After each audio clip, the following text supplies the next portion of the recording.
ರಾಜಕೀಯ ಶಾಶ್ವತ ಅಲ್ಲ. ನಾನು ಯಾವುದಕ್ಕೂ ಹೆದರ್ಕೊಳ್ಳೋದಿಲ್ಲ. ರಾಜಕೀಯ ನಮ್ಮಪ್ಪನ ಆಸ್ತಿನ, ಏನಾಗುತ್ತೋ ಆಗ್ಲಿ ಅಂತೇಳಿ ನಿನ್ನೆ ಸಿಎಂ ಸಿದ್ದರಾಮಯ್ಯ ಅಚ್ಚರಿಯ ಹೇಳಿಕೆ ಕೊಟ್ಟಿದ್ದಾರೆ. ಸಿಎಂ ಸಿದ್ದರಾಮಯ್ಯ ಕೊಟ್ಟ ಈ ಹೇಳಿಕೆ ಇದೀಗ ರಾಜ್ಯ ರಾಜಕಾರಣದಲ್ಲಿ ಸಂಚಲನ ಮೂಡಿಸಿದೆ. ವಿಧಾನಸಭೆಯಲ್ಲಿ ಸಭೆ ಮುಗಿಸಿ ಹೊರಬರುತ್ತಿದ್ದ ಸಿಎಂ ಸಿದ್ದರಾಮಯ್ಯನವರಿಗೆ ಶಾಸಕ ಬೇಡೂರು ಗೋಪಾಲಕೃಷ್ಣ ಅಡ್ಡ ಬಂದಿದ್ರು. ಈ ವೇಳೆ ಸಿಎಂ ಸಿದ್ದರಾಮಯ್ಯನವರ ಬಳಿ ಹಾಸ್ಯಭರಿತವಾಗಿ ಮಾತನಾಡಿದ್ದಾರೆ.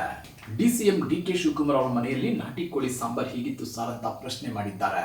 ಅದಕ್ಕೆ ಸಿಎಂ ಸಿದ್ದರಾಮಯ್ಯ ಗಂಭೀರವಾಗಿ ಉತ್ತರ ಕೊಟ್ಟಿದ್ದಾರೆ. ಅದೇನು ಅಂದ್ರೆ, ರಾಜಕೀಯ ಶಾಶ್ವತ ಅಲ್ಲ ಗೋಪಾಲಕೃಷ್ಣ, ನಾನು ಯಾವುದಕ್ಕೂ ತಲೆ ಕೆಡಿಸ್ಕೊಳ್ಳೋದಿಲ್ಲ. ರಾಜಕೀಯ ನಮ್ಮಪ್ಪನ ಆಸ್ತಿನ, ಏನಾಗುತ್ತೋ ಆಗ್ಲಿ ಅಂತೇಳಿ ಅಚ್ಚರಿಯ ಮಾತುಗಳನ್ನಾಡಿದ್ದಾರೆ. ಸಿಎಂ ಸಿದ್ದರಾಮಯ್ಯ ಆಡಿರೋ ಈ ಮಾತುಗಳು ಇದೀಗ ರಾಜಕೀಯ ವಲಯದಲ್ಲಿ ದೊಡ್ಡ ಮಟ್ಟದಲ್ಲಿ ಚರ್ಚೆಗೆ ಕಾರಣವಾಗಿವೆ. ಇನ್ನ ಈ ಹಿಂದೆ 2016ರಲ್ಲಿ ಸಿಎಂ ಸಿದ್ದರಾಮಯ್ಯ ಹ್ಯೂಗ್ಲೆಟ್ ವಾಚ್ನಿಂದ ತೀವ್ರ ವಿವಾದಕ್ಕೆ ಕಾರಣವಾಗಿದ್ರು. ಇದೀಗ ಸಿಎಂ ಸಿದ್ದರಾಮಯ್ಯ ಮತ್ತೆ ಅಂಥದ್ದೇ ವಾಚಿನ ವಿವಾದಕ್ಕೆ ಕಾರಣವಾಗಿದ್ದಾರೆ. ಅದರಲ್ಲೂ ನಿನ್ನೆ ಡಿಸಿಎಂ ಡಿಕೆ ಶಿವಕುಮಾರ್ ಮನೆಗೆ ಹೋಗಿದ್ದಾಗ ಸಿಎಂ ಸಿದ್ದರಾಮಯ್ಯನವರ ಕೈಯಲ್ಲಿ ಕಾರ್ಟಿಯರ್ ವಾಚ್ ಎದ್ದು ಕಾಣ್ತಿತ್ತು. ಇಂಟ್ರೆಸ್ಟಿಂಗ್ ವಿಚಾರ ಏನಂದ್ರೆ, ಸಿಎಂ ಸಿದ್ದರಾಮಯ್ಯ ಎಂತ ವಾಚ್ ಕಟ್ಟಿದ್ರು ಅದೇ ತರಹದ ವಾಚ್ ಅನ್ನ ಡಿಸಿಎಂ ಡಿಕೆ ಶಿವಕುಮಾರ್ ಕೂಡ ಕಟ್ಕೊಂಡಿದ್ರು. ಸಿಎಂ ಕುರ್ಚಿ ಜಟಾಪಟಿ ಹಗ್ಗ ಜಗ್ಗಾಟಕ್ಕೆ ತಾತ್ಕಾಲಿಕ ಬ್ರೇಕ್ ಅಲ್ಲಿ ಹೈಕಮಾಂಡ್ ಅನ್ನು ಯಶಸ್ವಿಯಾಗಿದೆ. ಆದ್ರೆ ಸಿಎಂ ಸಿದ್ದರಾಮಯ್ಯ ಮತ್ತು ಡಿಸಿಎಂ ಡಿಕೆ ಶಿವಕುಮಾರ್ ಅವರು ನಿನ್ನೆ ಕಟ್ಕೊಂಡಿದ್ದ ವಾಚ್ ಇದೀಗ ಭಾರಿ ಚರ್ಚೆಗೆ ಎಡೆಮಾಡಿಕೊಟ್ಟಿದೆ. ಇಲ್ಲಿ ಗಮನಿಸಬೇಕಾದ ಅಂಶ ಏನಂದ್ರೆ, ಸಿಎಂ ಸಿದ್ದರಾಮಯ್ಯ ಮತ್ತು ಡಿಸಿಎಂ ಡಿಕೆ ಶಿವಕುಮಾರ್ ಇಬ್ರು ಕಟ್ಕೊಂಡಿದ್ದ ವಾಚ್ ಒಂದೇ ತರಹ ಇತ್ತು, ಜೊತೆಗೆ ಒಂದೇ ಕಂಪ್ನಿ ಕೂಡ ಆಗಿತ್ತು. ಆದ್ರೆ ಈಗ ವಿಷಯ ಅದಲ್ಲ, ಆ ವಾಚ್ ಬೆಲೆ ಎಷ್ಟು ಅನ್ನೋದು ಸೋಷಿಯಲ್ ಮೀಡಿಯಾದಲ್ಲಿ ಸಿಕ್ಕಾಪಟ್ಟೆ ಚರ್ಚೆ ಆಗ್ತಿದೆ. ಒಂದು ಅಂದಾಜಿನ ಪ್ರಕಾರ ಸಿಎಂ ಮತ್ತು ಡಿಸಿಎಂ ಕೈಗಳಲ್ಲಿದ್ದ ವಾಚ್ಗಳ ಬೆಲೆ ತಲಾ 43 ಲಕ್ಷ ರೂಪಾಯಿ ಅಂತೆ.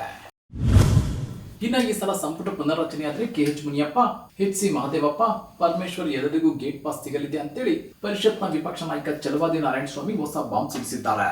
ನಿನ್ನೆ ಕೊಳ್ಳೇಗಾಲದಲ್ಲಿ ಮಾಧ್ಯಮಗಳ ಜೊತೆ ಮಾತನಾಡಿದ ಅವರು, ಡಿಕೆ ಶಿವಕುಮಾರ್ ಯಾವತ್ತೂ ಸಿಎಂ ಸಿದ್ದರಾಮಯ್ಯ ಮನೆಗೆ ಹೋಗಿದ್ದವರಲ್ಲ, ಸಿದ್ದರಾಮಯ್ಯ ಕೂಡ ಯಾವತ್ತೂ ಡಿಕೆಶಿ ಮನೆಗೆ ಹೋಗಿಲ್ಲ. ಅಧಿಕಾರದ ಆಸೆಯಿಂದ ಸಿಎಂ ಕುರ್ಚಿ ಉಳಿಸಿಕೊಳ್ಳುವ ಸಲುವಾಗಿ ಬೇಕು ಅಂತಲೇ ಬ್ರೇಕ್ಫಾಸ್ಟ್ ಮೀಟಿಂಗ್ ಮಾಡ್ತಿದ್ದಾರೆ.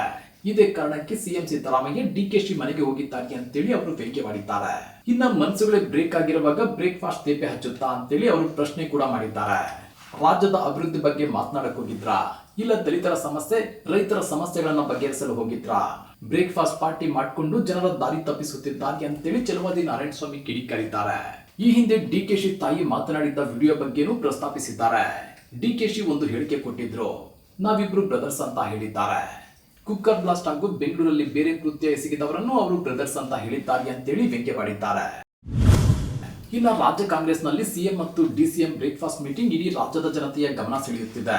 ವಿರೋಧ ಪಕ್ಷಗಳು ಸಿಎಂ ಕುರ್ಚಿ ಕದನ ಮುಂದುವರೆದಿದೆ, ಈ ಮೀಟಿಂಗ್ ಅನ್ನ ಒಗ್ಗಟ್ಟು ಪ್ರದರ್ಶಿಸುವ ನಾಟಕ ಅಂತ ಟೀಕಿಸುತ್ತಿವೆ. ನಿನ್ನೆಯ ಡಿಸಿಎಂ ಬ್ರೇಕ್ಫಾಸ್ಟ್ ಮೀಟಿಂಗ್ ಗೆ ಜೆಡಿಎಸ್ ಕೂಡ ಅಣಕಿಸಿದೆ. ಇದು ಸಿಎಂ ಸಿದ್ದರಾಮಯ್ಯನವರ ಸೆಟಲ್ಮೆಂಟ್ ರಾಜಕಾರಣ ಅಂತ ಟೀಕಿಸಿದೆ. ಸಿದ್ದರಾಮಯ್ಯನವರಿಗೆ ಸಿಎಂ ಕುರ್ಚಿ ಬಿಡಲು ಮನಸ್ಸು ಒಪ್ಪುತ್ತಿಲ್ಲ, ಅದಕ್ಕಾಗಿ ಡಿಕೆ ಶಿವಕುಮಾರ್ ಜೊತೆ ಹೊಂದಾಣಿಕೆ ರಾಜಕೀಯ ಮಾಡುತ್ತಿದ್ದಾರೆ. ಸಂಪುಟ ಪುನರ್ರಚನೆಯಲ್ಲಿ ಹೊಂದಾಣಿಕೆ ಮಾಡಿಕೊಳ್ಳೋಣ ಅಂತ ಒತ್ತಡ ಹೇರಲು ನೋಡುತ್ತಿದ್ದಾರೆ. ಇವರಿಬ್ಬರದ್ದು ಕೇವಲ ನಾಟಕವಷ್ಟೇ, ಹೊರಗೆ ಮಾಧ್ಯಮಗಳ ಮುಂದೆ ಅಂಟಮಂದ್ರಂತೆ ನಾಟಕ ಮಾಡಿಸಿದರೆ ಅಷ್ಟೇ ಅಂತೇಳಿ ಜೆಡಿಎಸ್ ಅಣಕಿಸಿದೆ.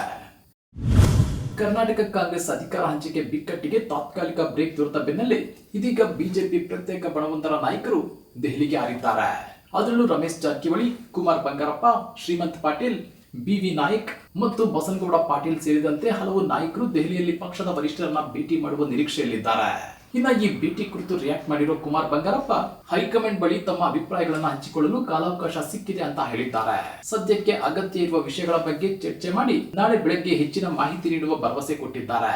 ಈ ಭೇಟಿಯು ರಾಜ್ಯ ಘಟಕದ ಅಧ್ಯಕ್ಷರ ಬದಲಾವಣೆಗೆ ಸಂಬಂಧಪಟ್ಟಿದ್ದಲ್ಲ ಅಂತ ಹೇಳಿ ಅವರು ಸ್ಪಷ್ಟನೆ ಕೊಟ್ಟಿದ್ದಾರೆ. ಬದಲಾಗಿ ಸಂಘಟನಾತ್ಮಕ ವಿಷಯಗಳು, ವಿಶೇಷವಾಗಿ 2028ರ ಚುನಾವಣೆಗೆ ಸಂಬಂಧಿಸಿದ ವಿಚಾರಗಳನ್ನು ಚರ್ಚೆ ಮಾಡ್ತೀವಿ ಅಂತ ತಿಳಿಸಿದ್ದಾರೆ.